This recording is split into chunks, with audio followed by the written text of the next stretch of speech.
May the Lord keep us in his peace in these turbulent times. May the Lord stand at your right hand through all trials and steady our hearts and help us to understand the times we are living in and pray for those things which are most urgent to him. Amen.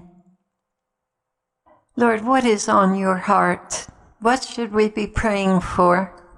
I saw a vision of the oceans boiling and turbulent.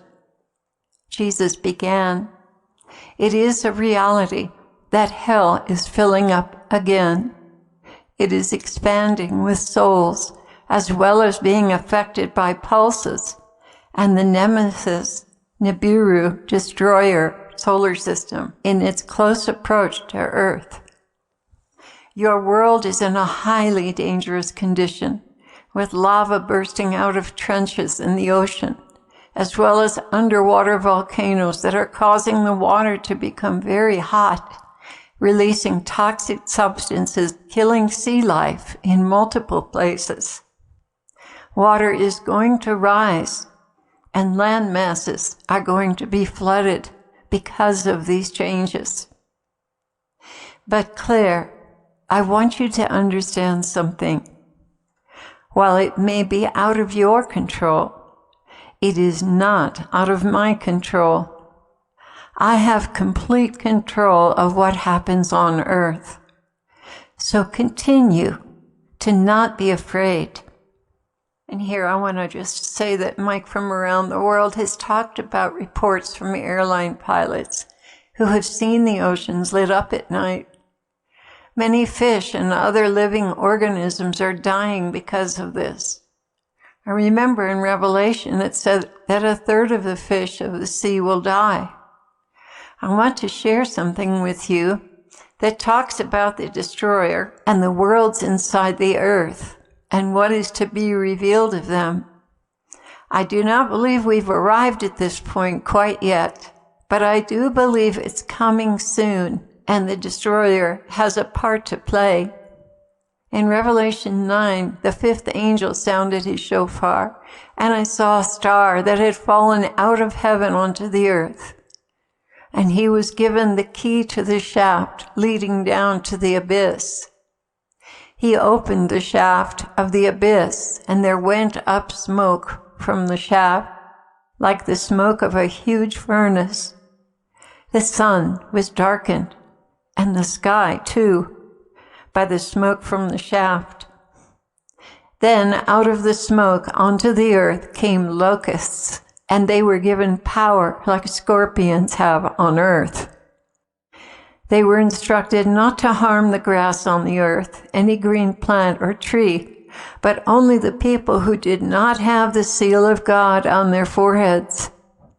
The locusts were not allowed to kill them, only to inflict pain on them for 5 months, and the pain they caused was like the pain of a scorpion sting.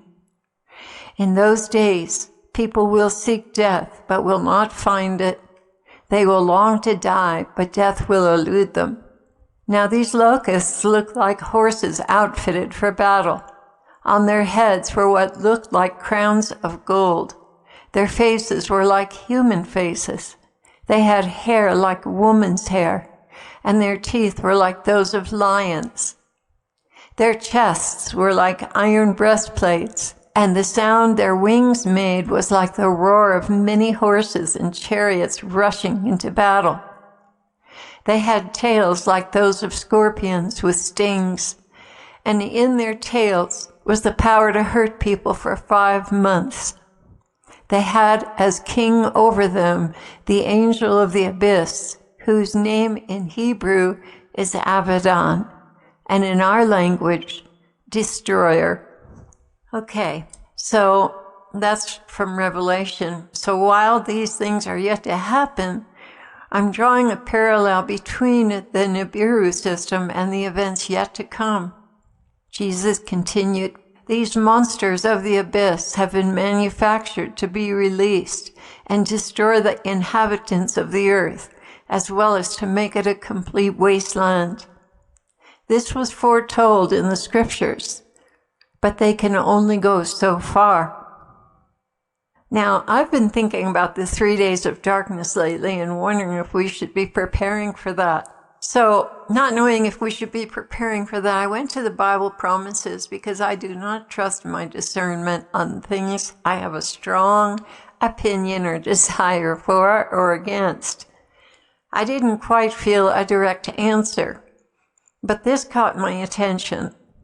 God will not forget the work you did for Christians. This shows your love for Christ.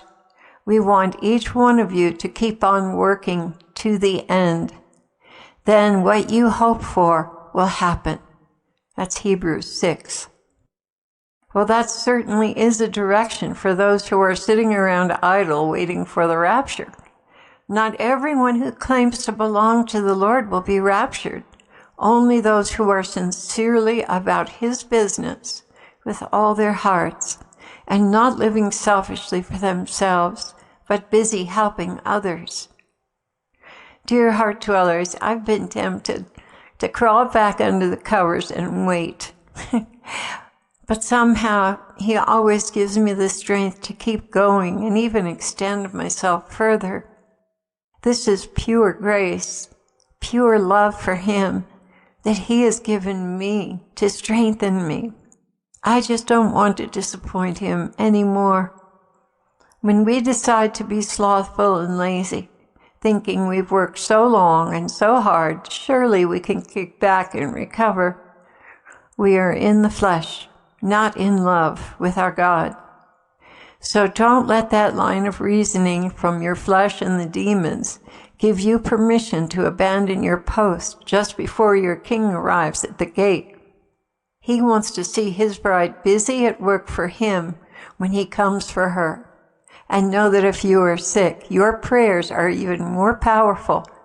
You are offering your body as a living sacrifice for the salvation of sinners, to bring them the gospel. Jesus already paid the debt, but someone has to tell them. And those of you stuck in bed can pray for workers to go out into the harvest fields. In fact, tonight, Ezekiel is suffering, and he told us, I see boats, nets, and fish. The nets are full of fish as they are being hauled into the boats. Many times, if you're a victim soul, the Lord will show you who and what you were praying for. And it does help to know. In fact, it truly helps to acquaint yourself slightly with what is going on. It is good for you to see the plight of the migrants. It is good for you to see how people are left homeless from the fires, and a little bit of acquaintance with these conditions helps you to pray from the heart for these desperate souls. And you may also want to donate to their cause, and I know this is pleasing to the Lord. But don't get hooked on the news, and don't bother with mainstream news, as many times they leave all the critical and important news out, because they are trying to form your minds to be asleep or afraid. Recently, we discovered news from India called Wion, that is spelled W-I-O-N, that represents some very relevant topics and things we need to pray for. There are many more stations, and I cannot remember right now, but look around, they're there. You can tell immediately where they are coming from by their attitudes about the virus. I took a break to look something up on the internet, and I almost fell. I didn't fall, but I did lose time. So I said to the Lord, Jesus, I'm back. And He said, that was quite a dangerous little excursion. And this is what happened. When I went to look up the word abyss and destroyer in the Bible app, there was an ad for a complete Jewish study Bible. I'm fascinated about the cultural details that are the backdrop for scriptures. So I tried to buy it. Well, 4 times PayPal wouldn't let me. Then I decided to use my card, and I heard over my shoulder, you might as well go eat some chocolate. In other words, your fasting from treats is going to be useless if you buy that book. Well, I couldn't stand the thought of being separated from Jesus because of my disobedience, so I went to the Bible promises just to be sure. First two readings were a little positive, but something nagged at my heart, and I said, please, Lord, I don't want to let you down. If you don't want me to buy that book, give me jealousy in the next reading. So what do you think I got? My third reading was jealousy. So I put it away. The same night, later on into the early morning hours, Ezekiel suffered some terrible experiences as he was transported by the Lord to a fetish priest in Ghana who was in the process of torturing and killing a 14-year-old boy. Ezekiel was experiencing some of the torment and rebuking the shaman and demons. But the ritual never stopped, and the boy died.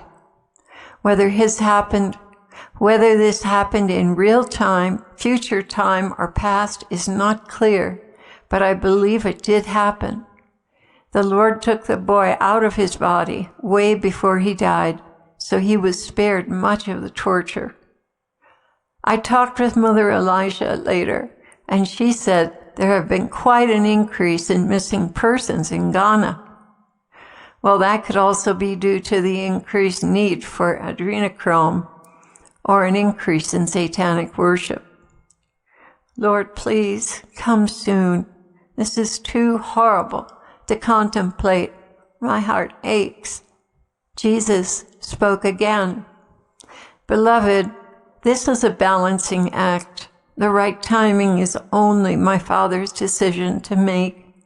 But I begged for more time because the earth's harvest is ripe.